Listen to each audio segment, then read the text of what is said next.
BT Sport 1. Well, John Davies, I think La Rochelle have caught us out a little bit. We thought they were going to, run a lot of ball, attack hard. They've really gone, to ball a lot more. 17 kicks. Their match average in a normal game across 80 minutes is 14. Yeah, I think coming out to rugby, they've already come with a game plan. Like, you don't have to score tries, you just have to win the games. And they have kicked a lot more than we expected. But what I got to say is that their inconsistency in their kicking game might lead to opportunities for the Scarlets in the second half. They haven't been that accurate, but it is something that we didn't expect. But it's now how we half-time adapt and react to it, really.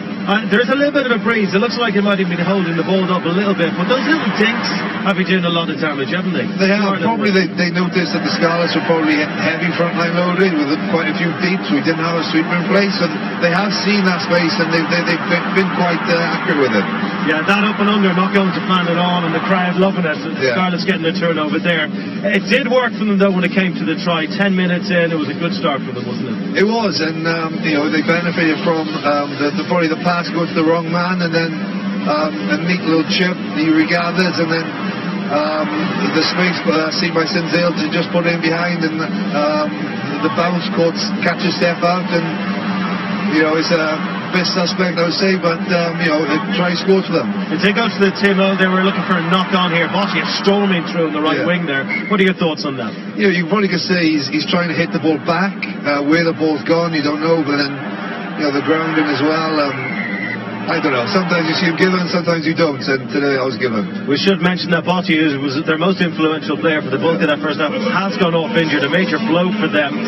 Good news though for Scarlets, who are doing some lovely work at the breakdown. 5 turnovers, and really it's the discipline for La Rochelle that might beat them in the end as well. 7 penalties in that first 40. I think you can see them getting frustrated towards the end of that first half there, and I think what the Scarlets are doing, they're not allowing La Rochelle get any momentum. The boys are coming off the line, meeting their big heavy pack and just knocking them back. You see Barkley getting the turnover, just being smart, seeing the ball being free, and that aids us out with the attacking game we want to play. We get the ball back quite quickly, and these turnovers have been a big part of us for the last 18, 24 months.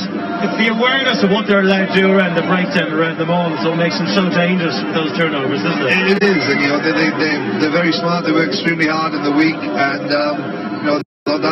that work and the quality that we have, being able to poach our ball is a big plus for us. Quick word on your brother James Davies, now out in the right wing. Not completely alien territory for him, but not the most comfortable place for him at this kind of game, is it? No, I said to you during the first half they might move him to the wing. He's done it before in the semi-final in a big pressure cooker, and he'd like to be in the mix, but he realises it's about doing the job, doing his best for the team, and I think he can, he's doing a job so far. Hopefully he can finish it off now. He's going to have to, it's a tight old affair here at Parky Scarlets. A 2-point game with the home side just in front by a toe. The crowd, well, I won't lie to you, they're not quite singing, they're too nervy for that. Second half on its way in just a few minutes. 23 years since the European Cup burst into life, and still we await a Welsh winner. It may just be this year, because the Scarlets are on their way to a semi-final in the European Rugby Champions Cup, and that crowd are going to go with them. Whether it's in the Aviva Stadium in Dublin, whether it's in the Ricoh Arena in Coventry, it doesn't really matter, because that was an outstanding performance in the most tense Cup final type atmosphere. Scott Williams though doing the deal, sealing them 75 minutes, 29-15. But the damage was done by Rhys Patchell of 62 minutes, breaking the deadlock 22-10. The two embrace, and rightly so. An absolutely wonderful, wonderful win for them. It was nervy. Before the game we were talking about how these two sides like to play a lot of rugby, like to throw the ball around. Wayne Pivac, it wasn't a day for that, was it? No, it was a day for us. It was about playing the right ends of the field. That's what we were trying to achieve early on.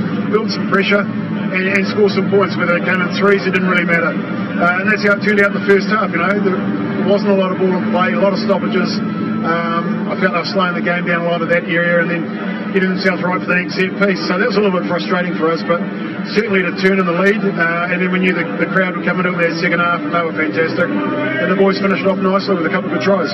Did they catch you out the way they played the game? On average, La Rochelle kicked 14 times per game, 17 times in that first half. Not the tactic you probably expected. We certainly didn't. Yeah, no, we thought they would move a bit more ball than they did, but certainly we were, we talked about expecting the unexpected really in a knockout game. So I thought the boys contained them pretty well in that first half, but there was that one try they got which we were disappointed with, but certainly we fought back and got the points that we needed in that first half.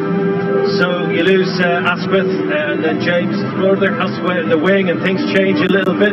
The way the guys dealt with that, and they absorbed pressure and absorbed just the stress and the nerves of the whole occasion, was pretty impressive, wasn't it? Yeah, I mean, it says a lot about James Davies, doesn't it? I mean, he's done it for us before in the semi-final last year. He did it against the Ospreys out here earlier in the season, but so early in the game to go out there. We had one of two ways to go, but that's the faith that the coaches have got in James, in particular Byron Hayward with the defence, and I thought he did very, very well. Let's go back to the start of the final quarter. Game tightly poised. I think it was 15-10 at that stage. La Rochelle camped on your line, and we thought at that stage, it was looking like you guys might get carded, they get a try, the game would completely turn. Ken Owens as well, very influential here. We're just going to listen to the conversation he has with the ref in the moment. I totally agree that 4 straight through the middle. Yeah. Unfortunately, there's 2 or 3 players that then come up to them. All right, a couple of the companies here now. Okay. That's up the behaviour piece. I understand that. Yeah. But he can't be called in the yellow card. I didn't see him come. I'll have a word about that, all right? Yes, really good experience from Ken Owens. They then get the turnover from the next breakdown and managed to clear their lines. As you saw, the diver for Bulgari. But I just thought that when Ken went over to him, at that stage I thought Byrne was going off for the yellow card, and he just said one thing in his ear. I think he escaped a little bit with this tackle, but look, you've got to take your chances when you're on your own line. You've got to throw everything at them and hope that it stands on your terms, and that certainly was the case with Scarlets, not just on that occasion but on 2. But Ken Owens there showed exactly why he was captain, that he saw an opportunity, a window of opportunity to keep the team at 15, and he took it. What was really clever afterwards was the way they reacted to that. They saw they got out of jail, went upfield, kept possession a little bit, and just were able to set up that strike move Wayne. Certainly when you're down a man and you're ahead on the scoreboard, the last thing we want to do is speed the game up. So the messages went out to drive more and see if we can get another penalty in that stage, kick a goal, or either way score and then break the game open. Yeah, it was very, very clever stuff though, Jonathan, wasn't it? Yeah, I just think, the patience in the drive, and then to hit up the middle with Parksy, get the gain line, and then, the spaces out wide, we get it in there, and Patch makes a good decision to keep the ball, and, he's a big man, and he can get all that line, and it was a massive score for us at that point. Wayne, the defence today as well was outstanding. The number of turnovers, forced penalties as well conceded by La Rochelle. Just so physical as well. We talk about Scarlets being an all-action side. They showed a different side today, Paul. Yeah, and a lot of good work done by Byron Hayward in that area, the defensive side of things. And we do pride ourselves on the turnovers. We've got some excellent exponents in that part of the game. And today I thought we got rewarded quite well, and we felt that we might have a few openings. If we could speed the game up and build some phases, that we might get opportunities. John Barkley as well, another smart man out the turf in a big cup game like this.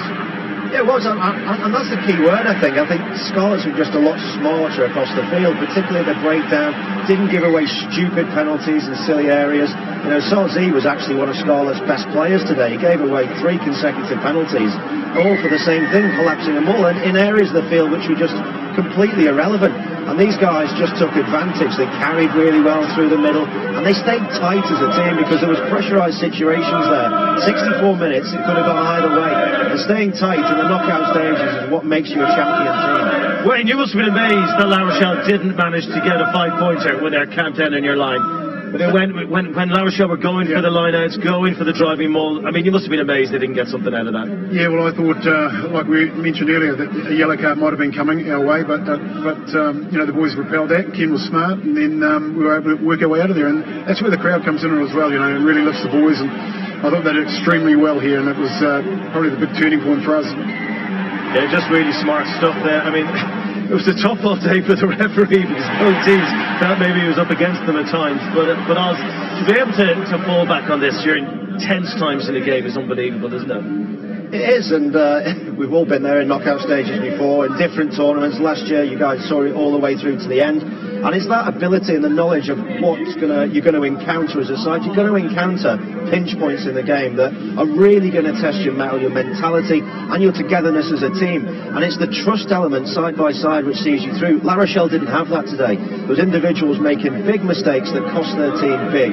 Scarlets, on the other hand, had that trust in one another that you wouldn't let anyone down, and that's what sees you through to the next round. The value of having a Lee Halfpenny, a guy who's going to kick those goals, 17 points from him today, just keeping you in the game, keeping the pressure of La Rochelle. Oh, he was outstanding, but not only his goal kicking, I thought his general play was superb and went onto the wing.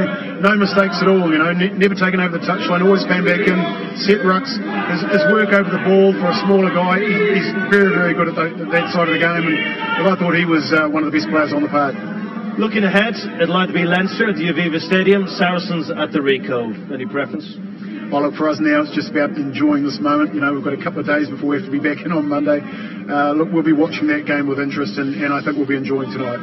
How about you, Jonathan? Well, I think I have to be, again, either ferry over to Dublin or driving over to the Regal. But I just think the effort the boys put in was massive in the first half. La Rochelle couldn't get any momentum going. They couldn't get their offload game going, and that was to the forwards, putting the big hits, knocking them back, not allowing La Rochelle to get momentum, like I said, in the second half. Then just the composure in those key moments to win those battles, the turnover on our line, to then build to go back down the other end and score. You know, La Rochelle were gone up to that point. That was the game in my eyes, and just the confidence to keep playing as well. You know, so it's a great day for the boys, and yeah, I'm sure we'll enjoy it as well. Certainly was. In 72, the lads drained every drop of beer in Clonethley. There's your challenge tonight, Wayne. Congratulations. Well done, and enjoy the semi-finals. There you go. Quite a day in West Wales. What will the East of Ireland provide on Sunday?